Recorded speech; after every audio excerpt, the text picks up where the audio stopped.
En fait, quand tu poses la question « qu'est-ce que tu veux à quelqu'un ?», la plupart des gens ne savent pas. Et quand ils commencent, la plupart des gens vont te dire ce qu'ils ne veulent pas, ou les peurs qu'ils ont, ou ce qui les freine, ou ce qu'ils détestent. Donc tout ce qui est émotionnel, ils vont commencer à le dire.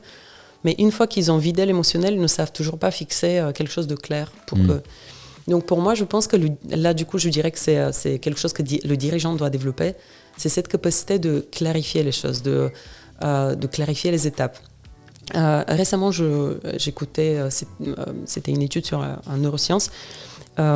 Quelque chose qui nous permet d'avancer, c'est rien que de se projeter. Imaginons qu'on a le scénario, je pars du point de départ et je vais arriver à Marseille. Rien que de commencer à me dire, ok, je prends le bus d'ici jusqu'à là, ensuite je prends un taxi, ensuite je prends... Rien que de le visualiser à l'intérieur de nous, ça nous permet ensuite de pouvoir faire le cheminement tranquillement.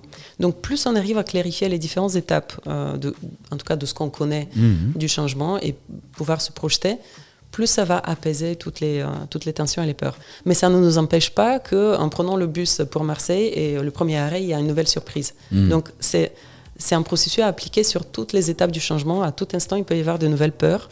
Et donc, à chaque fois, on va de nouveau s'arrêter, regarder ce que c'est, se poser là-dessus et chercher des axes de réflexion et d'amélioration.